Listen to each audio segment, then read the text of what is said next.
Hi there, I'm Clarence Waldron. Welcome back to Black Muse. Tonight's guest is Miss Taylor Moore, the princess of percussion. Oh, she's a Chicago native, born and raised, and now she's performing on this Royal Caribbean Ovation of the Sea cruise. Very exciting stuff there. I must tell you one more thing. Her mother is a very close friend of mine. She's the legendary Trudy S. Moore from Jet Magazine.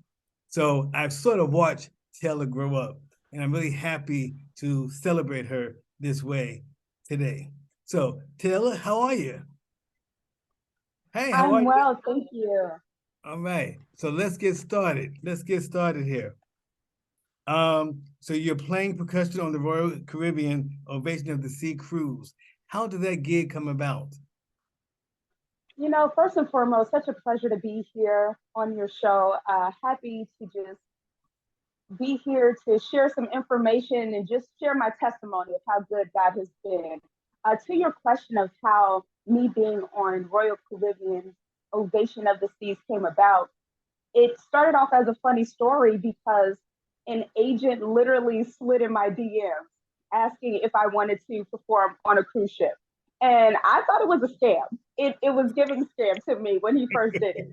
And, of course, I was like, of course, I would love to participate on a ship. Can I have some more information? Is there a contract for me to review? And so, of course, we then had a Zoom meeting for us to meet face to face. And then it was come to find out, it was legit. It was the real thing. It was no scam. Okay. and and that's how it came about. And really, he found me from being on social media on my music Facebook page, Miss Taylor Moore, and he saw the music videos that I had been doing during the pandemic. I also was DJing online as well, so I had a very heavy presence online during the pandemic to kind of just create a space for people to not feel alone and for us to know that we were all together during this time of being shut in and quarantined. And so I believe it was during that time that Mr. Steve Nagy saw me of Steve Nagy Entertainment and later slid into my DMs asking and inquiring if I wanted to perform on the ship. And that happened like at the beginning of March. And now here we are, June, almost end of June, and I've been here for almost 2 months. So everything happened extremely quickly. And to God be all the glory. Here I am in Juneau, Alaska today, speaking with you on this platform of Zoom. So truly a blessing to still be able to be connected worldwide.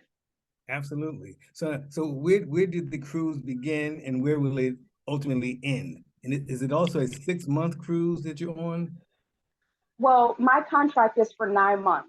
So Oh, I'm oh, contracted through, yeah, so I'm contracted through February 2024.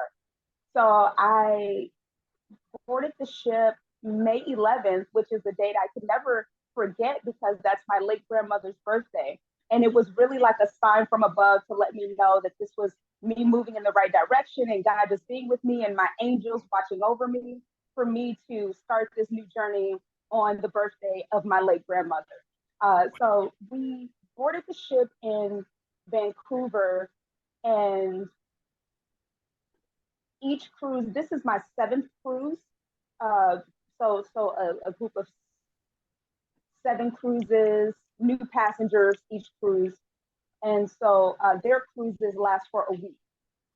So each cruise has lasted for a week. I'm on the seventh one now. And it was so funny. I was telling my mom when I was little and I took my first cruise on the Big Red Boat, it's this idea like you never want to leave, right? You're on the boat, you're on the cruise, you're having a great time. You're like, Mom, I want to go. And it's like, really, this is my reality now. Like, I'm literally on a cruise and I'm just like staying. And I see people get off the ship and I'm saying bye to them. And it's like, but I'm staying. Yes.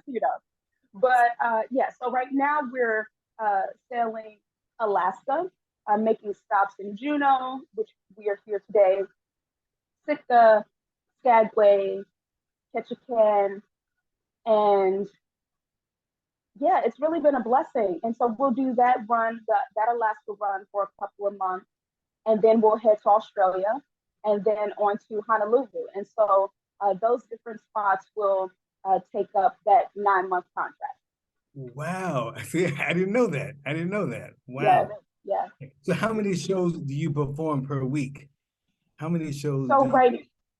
right now we are doing 6 shows a week, 3 nights a week, 2 shows a night, 7 to 9 p.m. And it's really been a blast, to be able to perform and entertain and just really add to the cruise experience for the people on board. What's the audience like on a cruise? What kind of people are in your audience? Sure, well, it varies. We have all walks of life, all demographics. So, and that's the beautiful thing about it because, you have the variety of people from around the world, and it's the music that brings us all together. It's the music, it's the rhythm, it's the energy that binds us and we have a moment now where we're able to go through the audience.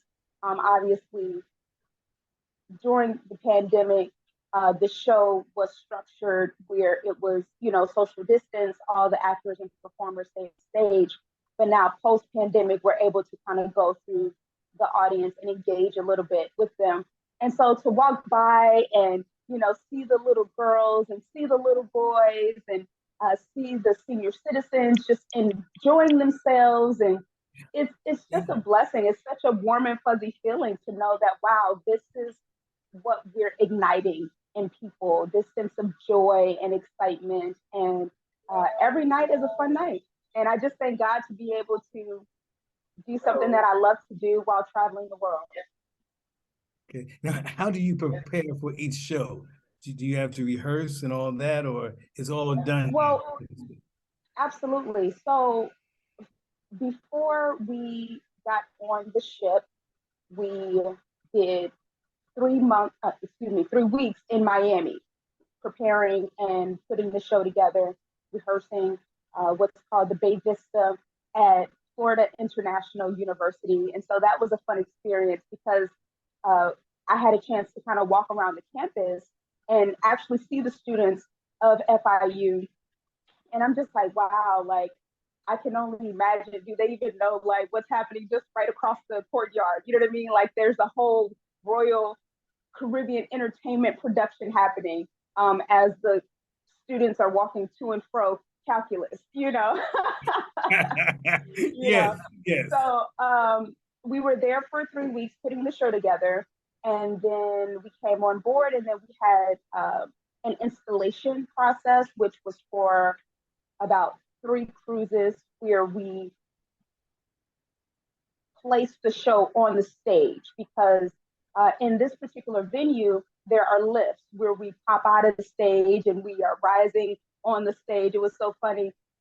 On one of my social media posts on Facebook, I took a picture and I said something to the effect of my caption saying, not me popping out the stage like Beyonce. Like it was definitely that energy. And it was just like, wow, this is so cool. Like I've never popped out of a stage before, So it was an awesome experience. So when we got on the ship, we had to kind of reblock and re-rehearse the show to be in this new space with the lifts. Because when we were in Miami at FIU, we were just on a flat surface. We were just on a flat stage where things were kind of taped off to say, okay, these are the stairs here, the lift will be here, but you don't know until you actually get in that space and really start moving on the stairs, moving on the lift. So we did the installation process on board for 3 cruises, and by the end of the third cruise, we were opening, and we had our opening night. And last night we did our 26th show. Wow, wow. Yes. So now we've seen a clip of the Janet Jackson Rhythm Nation song. Was that your opening number? Yes, that's our opening number, Rhythm Nation. And how amazing it is to perform a Janet Jackson number. Like, first of all, like she's one of my many muses. And so I just thank God that, it's kind of like the vibe of I'm performing with Janet Jackson until I can perform with Janet Jackson, you know, and it's Yeah. that space of um, just knowing that, wow, baby steps, right? Baby steps. It's like, okay, today we play her song, tomorrow we play her song with her. There you go. There you go. There you go. Yeah. So let's take a minute to look at that video of Rhythm Nation from your cruise. Just let's take a minute to look at that.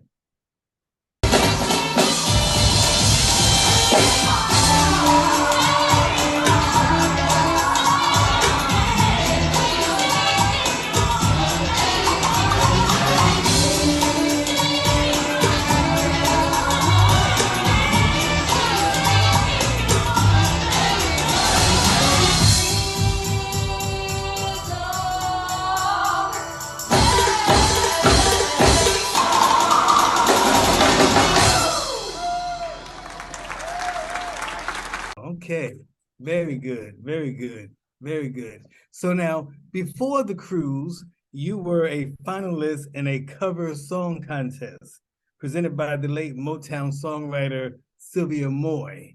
How was that experience like for you? It was a great experience. It was a great time. It was so awesome to be in a space that had been cultivated by a trailblazer, a legendary icon as Sylvia Moy, and it was just as the late great Sylvia Moy, and for her to put some respect on her day, yes. And Yes, so indeed. it was such a okay, it was such a blessing because to know her background and her history, to know that she helped to salvage and savor the career of Stevie Wonder.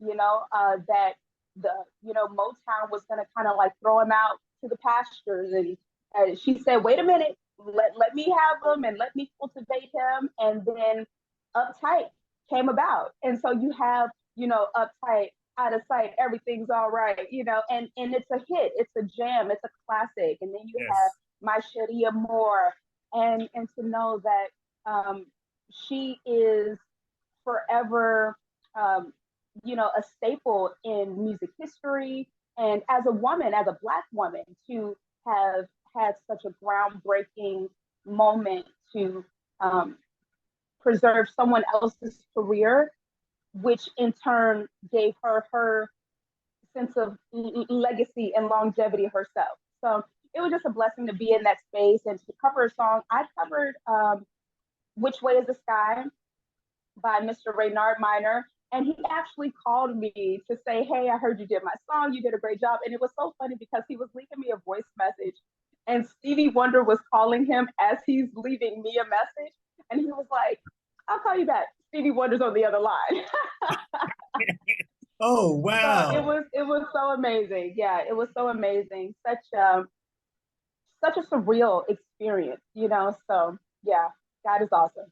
Yes, indeed. Now, Taylor, do you remember playing the pots in your living room in Chicago? Absolutely. You know what? You say pots plural, but it was just a one kitchen pot that I always went to. It was just that one, and Yes. I always remember like gravitating to that one because of the sound, the timbre, and it was so funny. I would also, always kid and joke with my mom. I said, "That's how I'm black and black, black, black," because in no other space would your mama say, "Go get the pot to entertain guests."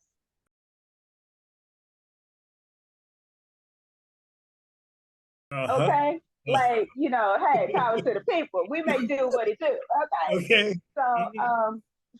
for that to be my source of entertaining people, to get that kitchen pot and play for your auntie, play for your uncle, so you all were my pre-audience before I even touched this worldwide stage, and so yeah, from the kitchen pot, I always say that well, people ask, "How long have I been playing?" And in my Color Purple voice, I say, "All my life I've been playing."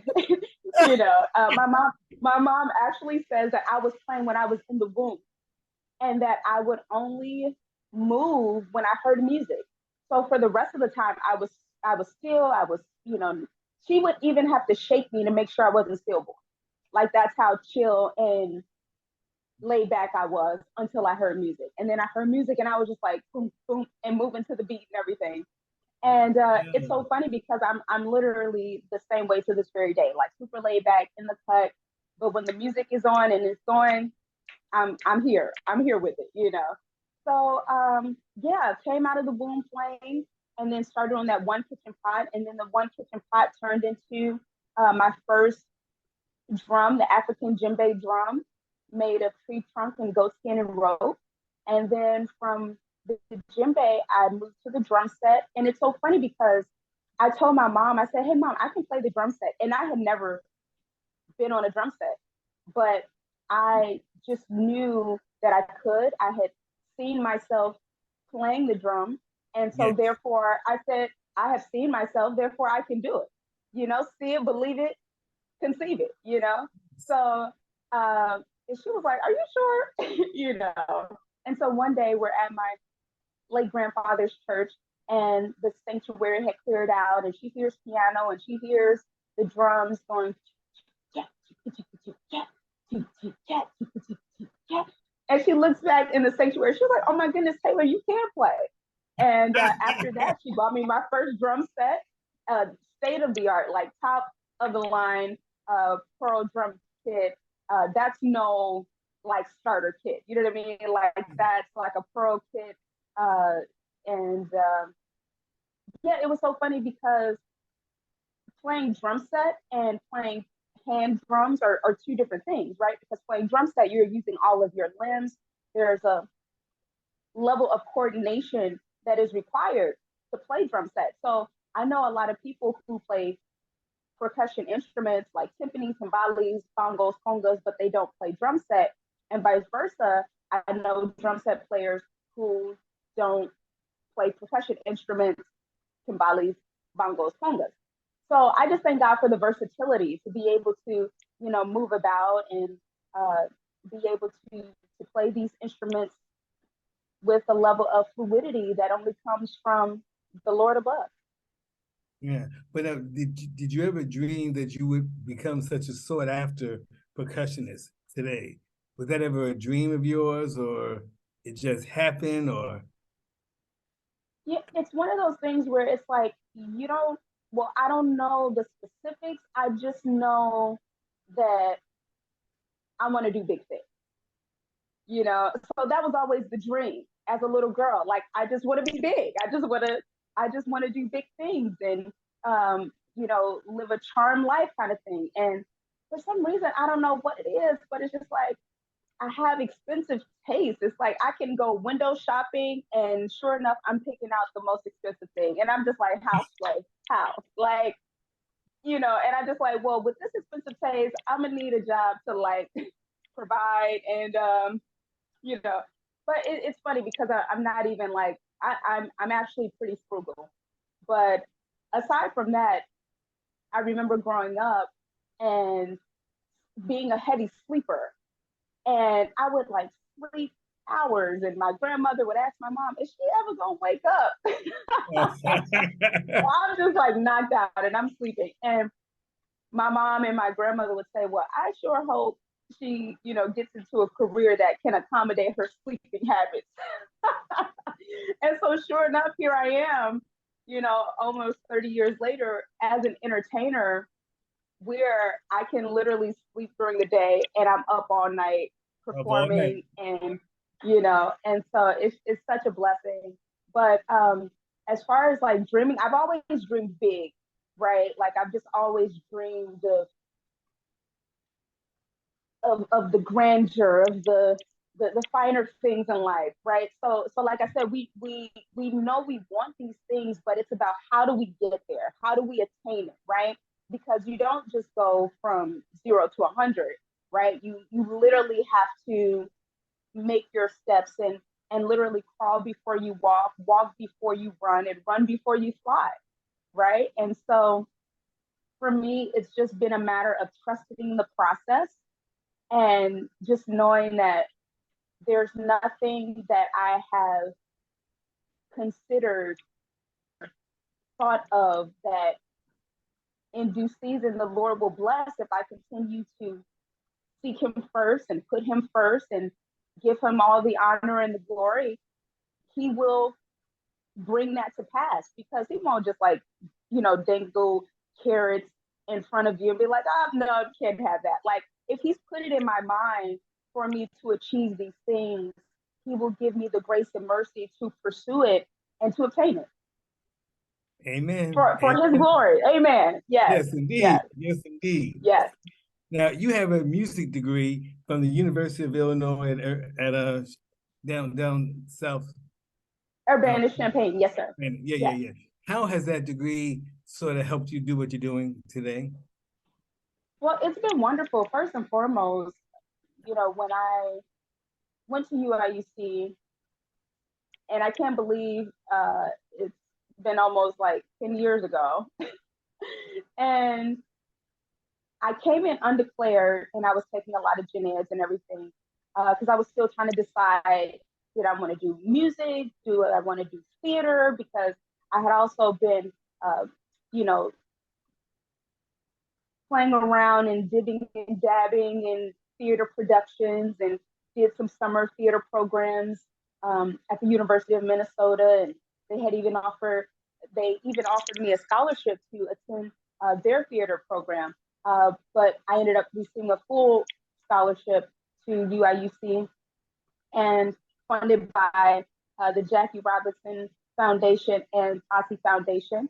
And gotta, shout them out because they helped the sister out financially. Amen. So all right. When I got there, I was undecided. And so when I finally decided to major in music, because the curriculum starts like right away, the office, basically the administration, admissions and administrative offices were saying that I was a year behind. And I was a little distraught because I was just like, my scholarship money is for 4 years. Exactly. That part. Right.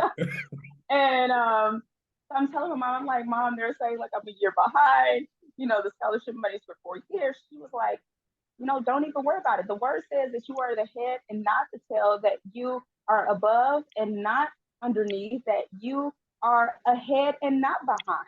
And so even though I started my music degree my sophomore year, I still, by God's grace, was able to finish in 4 years, finish on time. And, it kind of just rolls off the tongue now. But while I was in it, I was taking 21 to 22 hours when it was 12 hours to be full time.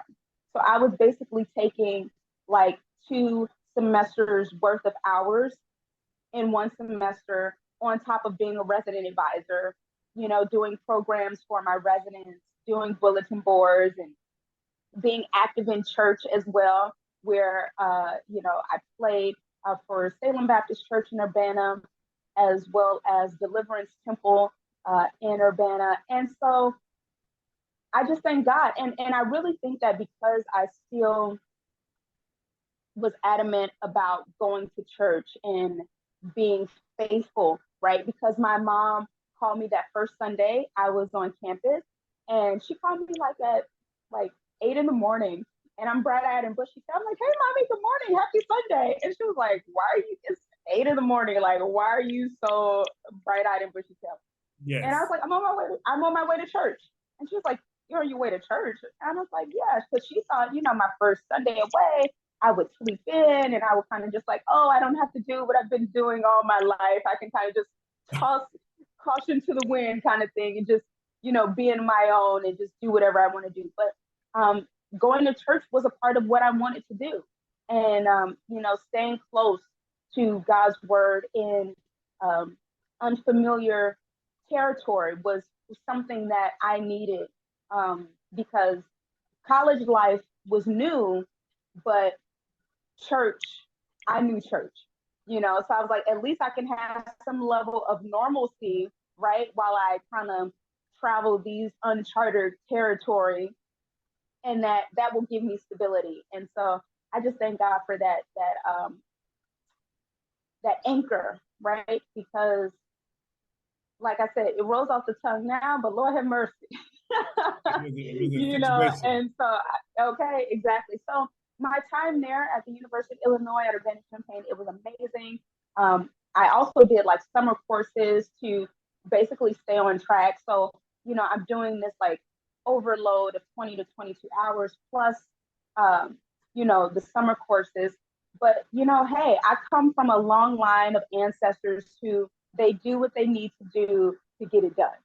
And so I'm like, I stand on great shoulders of, you know, pulling your bootstraps up and rolling up your sleeves and saying, hey, we will do what we have to do to get it done. So that's what we did. And by God's grace, finished on time because the money was before you. Okay. Absolutely. Yes. Absolutely. Yeah. So now your first tour was with Victory Boyd, who was personally Yes. signed by Jay-Z. And I saw you Yes. guys on Good Morning America with Robin Roberts. That had to be an Yes. exciting time for you. Oh, it was amazing. It was amazing. And when I talk about really seeking ye first the kingdom of God and his righteousness, and all these things will be added unto you. Matthew 6:33. It's a true testament. And like I said, every experience that I have gone into, when it's been new, I revert back to what I know, which is the Lord, which is church, which is my spirituality, which is my faith. That gig actually came about because I went to church. Really? Yes. So I Go met ahead. Victory Boyd through a gentleman by the name of Anthony Boyd, but no relation, when I attended New Hope Baptist Church in Newark, New Jersey, which is the home church of the late great Whitney Houston. Absolutely. And so I went to that church because I was just like, and Whitney Houston is so near and dear to my heart. She's a fellow Leo. Her birthday's August 9th. Mine is August 15th. In my mind, I call her Aunt Nippy, you know, like, so I we love have a it. connection, you know, I love exactly. it. And Yes, so yes. I knew, you know, that Whitney Houston, she was raised in the church, and you know, when she passed, they had her funeral at New Hope as well. But when I moved to New Jersey, shout out to your hometown, East Orange. Yes, Absolutely. Absolutely. yes. Yes, indeed. And I was just like, you know, I just want to go to the church where I know Aunt Nikki encountered the Lord, because I know she loved the Lord. I know she loved Jesus. And I just want to be in that space where she had an encounter with Jesus Christ. And so I went to New Hope. And this day, I go and I'm in the space. And it was so funny because this was actually a daylight savings time. So the time went back, but I was on the wrong time. So when I got there, the church was empty because the time had changed, right? The time had changed. So the church was empty. So I had to wait. I was like, oh, it's 8 o'clock, not 9 o'clock, Right. right? Oh, yes. So I'm in the sanctuary, it's empty, but then there's this gentleman, and he just like appeared out of nowhere, kind of like an angel. And he was like on the piano just playing. And I walk over to him and I was like, oh, it's 9. He's like, oh, it's 8. The time went back. And I'm like, okay, got you. And he introduced himself, Anthony Boyd, and we had a moment to kind of just jam. And I got on the drum set and he said, you know what? I'm working with a young lady. She's working on a project. She's with Rock Nation. And I think that you would be a great fit for her project. And he introduced me to her, and the rest was history. I ended up meeting with her and her father and her band, and became her drummer for about almost 2 years, and Wow. had a great time. We performed at the Essence Festival. We performed at Good Morning America, and we performed at Bonnaroo, Okay. and some really great moments, and all of that, like I said, all of that transpired from me going to church, wanting to seek the Lord, and saying, I want to go to the place where Whitney Houston encountered the Lord. And in that process, my first tour came about because that was my first touring experience. Wow. as a drummer and musician. Mhm. Yes. Now, just for the record, what church here in Chicago did you grow up in? Did you grow up in church here in Chicago? Absolutely, yes. I was born and raised at the wonderful Calvary Baptist Church on Chicago's South Side. Jeffrey, yes, where the late Reverend C.R. Phillips baptized me when I was 3. I was Wow. 3 years old and he baptized me. And I thank God for him because my mom and I have encountered a lot of pastors who said that they would not have baptized me at 3, that they would have thought that I was too young to fully understand or comprehend the the process. But Okay. like Okay. I said, I just thank God for my pastor Phillips, late Pastor Phillips, C.R. Phillips, who baptized me and who knew that I felt the spirit of the Lord on my life very early, very young, accepted it, embraced it, and I have never let go of it. I And I love just it. thank God. So now from 3 to 33, oh glory, yes, 30 years strong in the word, yes, yes, Wow. Wow. Wow. yes. And it's so funny because um, as I travel and I move about and people inquire my age and I say 33 and they're just like, no way, no way, like easily uh 18 to 25, you know. So yes, no, it's always flabbergasting when they find out that I'm actually like 33 and they're like, oh my goodness, like you don't look a day over 25, like at least minimum 18, Yeah. And so I just thank God because I always say living for the Lord has preserved my youth. And here I am, a living, walking testimony of that. Okay. We're gonna get to some more of that in a minute. But the celebs that you work with, can you name a few of them? Work with everybody that I can think of. Can you name a few that you worked with? Yeah, absolutely. I've had the pleasure and privilege of working with some amazing musicians. From since we were on the topic of Whitney Houston, had a chance to play with her saxophonist Kirk Whalum, who toured with her for many years, who I affectionately call Uncle Kirk.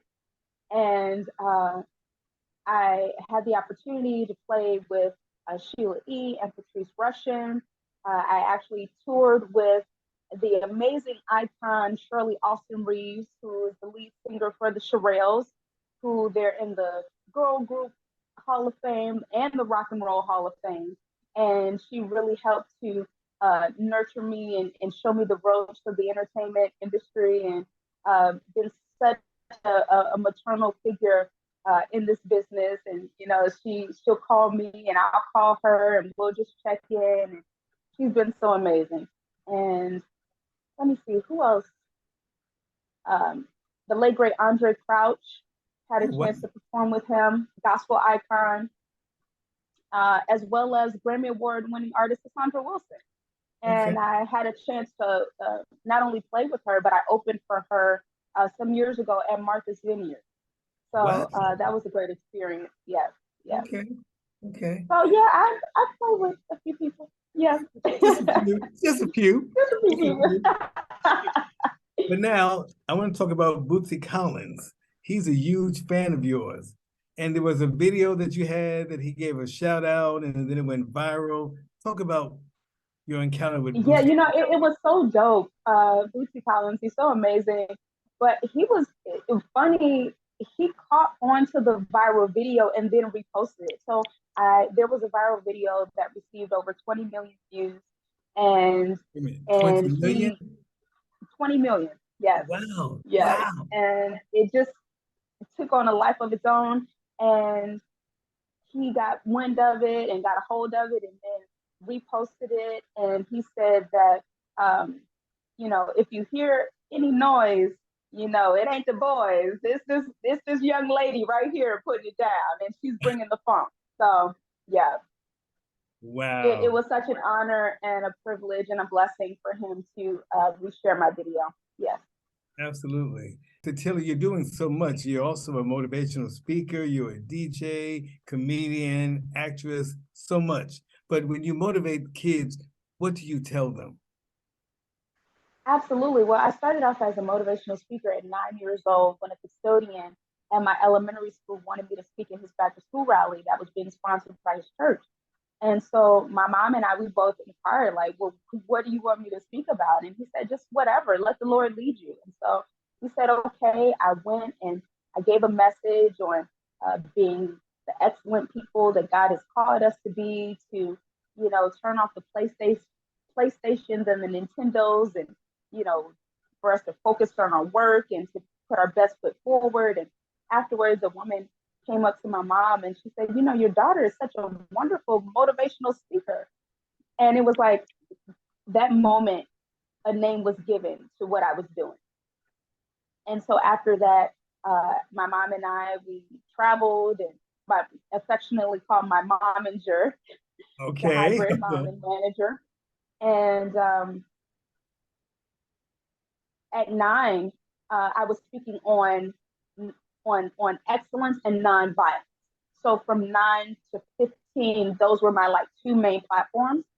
And then around 16, I added abstinence to my platform. So speaking on excellence, nonviolence, and abstinence.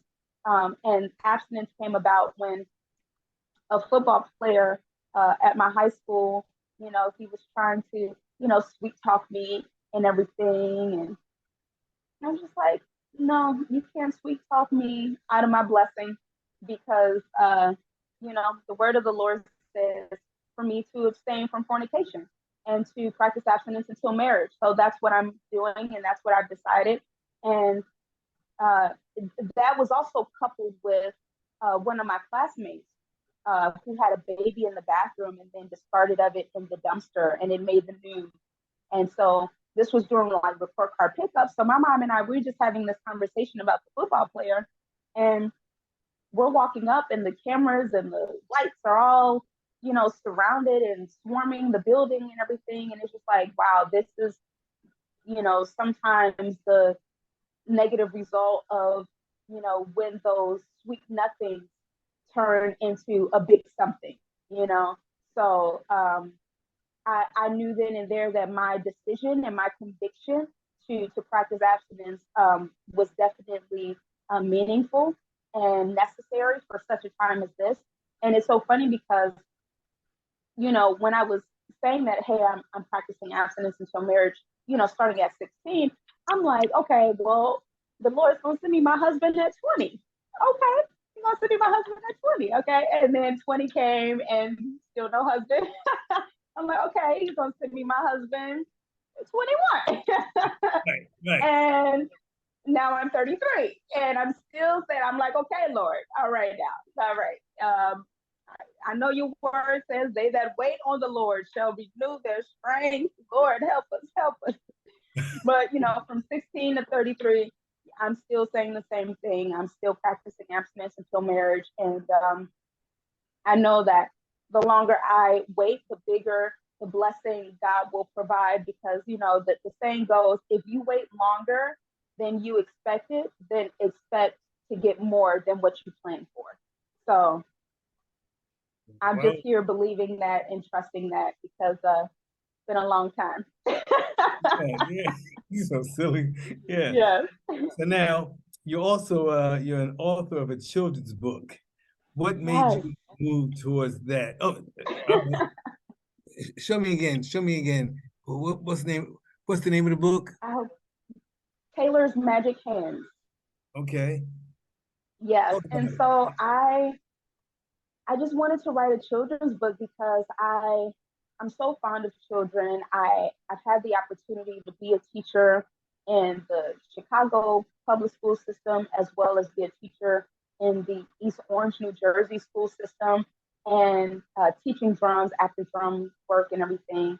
And it's just been such a blessing to kind of share nuggets of wisdom with them, and to, see them grow as young people into, adults, and just to have a part in their development. I remember even when I was teaching in the Patterson, New Jersey school system, we had a chance to, in our after school program, have moments where we would pray in and pray out of our drum session.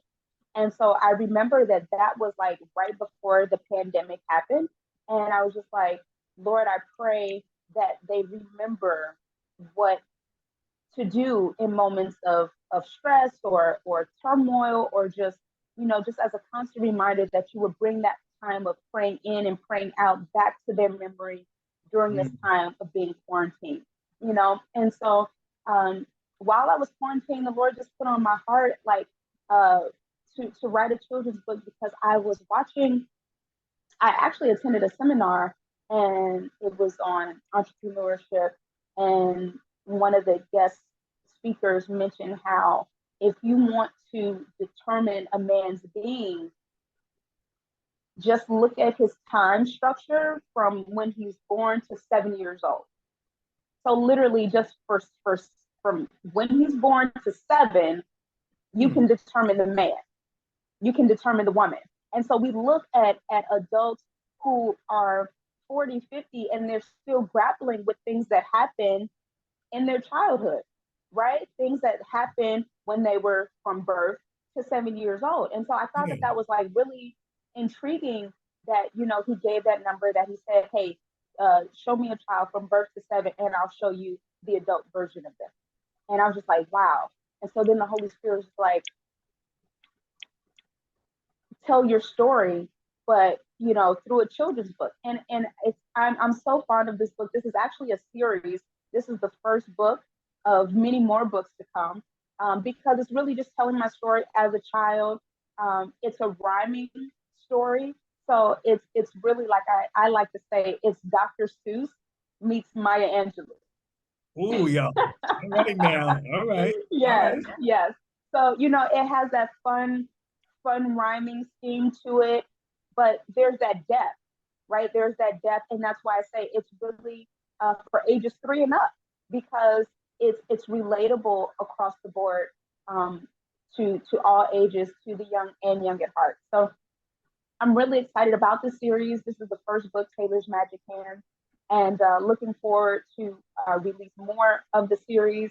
And I have always had the idea to release like an autobiography, right? But I feel like I'm still living, right? I'm still living that part of what would be the autobiography, right? I'm still writing the pages. But for the pages that have been written that have helped me to get to this part, God said, okay, I can tell that part and release that. And so we're starting at infancy, right? Because this is where it started. Little Taylor, little baby Tay. So before I get to the real crux of the adult autobiography, right? There's the pages of the children's book that are have cultivated me into the young woman that I am today. And so, the phrase, if I could help somebody as I travel along this road, then my living will not be in vain. So will not be in vain. I love it. Yeah. So tell us how we can find the book. How can we buy the book? Absolutely. My book can be found on my website, misstaylormoore.com, and just click the shop tab and it'll lead you right there. Fair enough. Fair enough. Yes. Believe it or not, I'm almost done. In my research on you, something came up. What is Queen E Production? That name, Queen. Queen E Productions LLC. Yes, LLC. Yes. LLC. Yes. Well, my late grandmother and my late great grandmother, they were both named Queen. Yes. So my late great grandmother, she was Queen Esther, and my late grandmother, she was Queen Elnora. Oh, okay. Yes. Okay. So, obviously my cousins, they would say Aunt Queen, and it's so funny because right now we're in a time period where everybody's calling each other queen and king, like, hey king, hey queen, Right. and this sense of royalty and just like embracing our royal being, right? But my grandmother's name, government name, was actually Queen. Right. And so as was my great grandmother. And my great grandmother, she was a sharecropper, Hmm. and my grandmother was a domestic house worker until she passed away in 2011. I'm sorry, in 2001. In 2001 when she passed away. And to know that, I stand on the shoulders of a sharecropper, of a domestic house worker. And so that was me paying homage to them, to say thank you for, working in that hot sun. Thank you for scrubbing those toilets and scrubbing the floors. So when I go DJ, or when I, perform and I get a check for DJing or for playing the drums with their name on it, Queen E Productions LLC, I just say, to God be all the glory. I couldn't have done it without them. I stand on their shoulders, and this is me just loving on them and just knowing that their legacy continues, and that I'm so grateful and so thankful for their sacrifice. So that is Queen E Productions LLC. That is beautiful. Oh my God. Okay, okay, okay, okay. Now's your time. You're a woman of faith. Can you share Yes, some scriptures that you pull out to encourage you, let you know that you still have blessed assurance or whatever? absolutely. Yeah, like my main scripture that I hold near and dear to my heart is Okay. Galatians 6:9. And let us not be weary in well doing, for in due season we shall reap if we faint not. Yeah. Yes. And right before that, Galatians 6-7 speaks of, whatever you sow to, that's what you will reap. If you sow to the flesh, you'll reap flesh. If you sow to the spirit, you'll reap abundance. And then let us not be weary in well doing, for in due season we shall reap if we faint not. And so I just thank God because, a lot of times in doing the right thing and in sowing into the spirit, it can be difficult. It can be hard, especially when you see that, um, you know, people are sowing. It looks like it's so much fun and it's so, lucrative, sowing into the flesh. But God is like, no, sow into the spirit. Like that's where it is, and um, just being steadfast in that, and just knowing that, hey, to each his own. To those who sow to the flesh, hey, by all means, have at it. Like, do you, boo? But I'm going to do what feels right for me, and that's to sow into the spirit and to sow into, being a good citizen and just being who God has called me to be, at all costs. At all costs. Cool. Well, we're down to my last question. This is the Black Muse video podcast, and I always ask the guests who inspired them. So now I ask Yes, you, Taylor Moore, who yes, has inspired you? Who inspires you even now? yes. Well, earlier I mentioned how Janet Jackson is one of my many people who I admire, who is a muse to me. But hands down, without a shadow of a doubt, come what may, morning, noon, and night, my mama is my first muse. She is the first muse for me.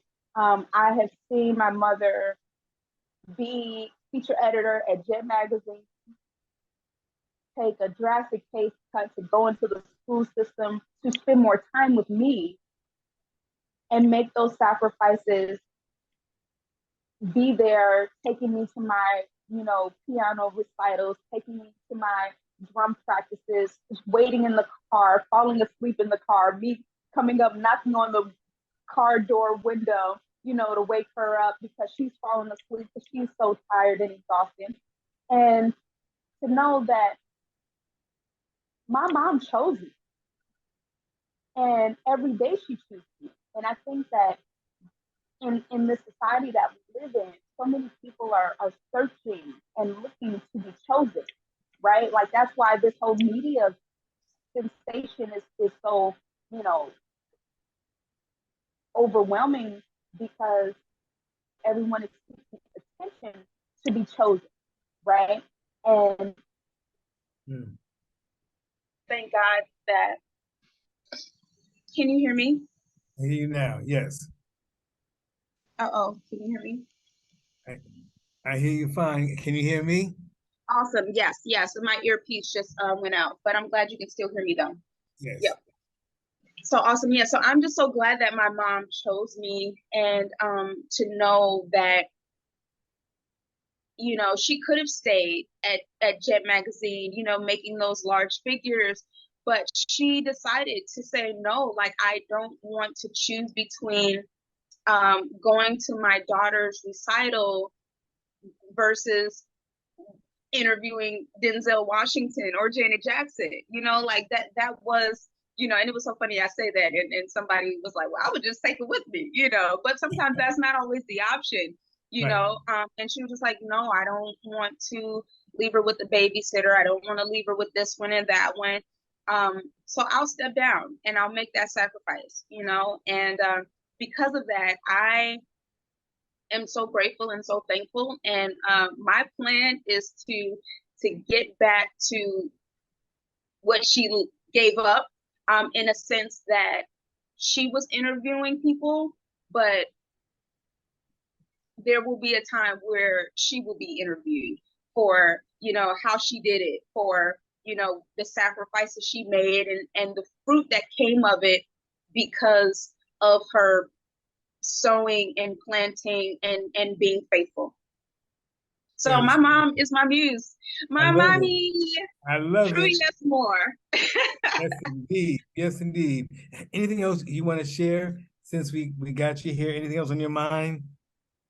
I'm just so happy to be here. Thank you for having me. You know, I affectionately call you Uncle Clarence. You've known me since I was a little bitty baby. Sure enough, sure And enough, now I'm sure all enough. grown up now. And so it's been a blessing. You know, it's so funny. I do consider like myself a jet baby. I was one of the Johnson JPC babies, you know. So I just thank God that you know, you all have continuously sown into me and just supported me throughout the years. And I just thank God for all of you all. Thank you. All right. Well, thank you for a great conversation. I really enjoyed talking to you. Bless you. Thank you, Uncle Clarence. All righty. Take care.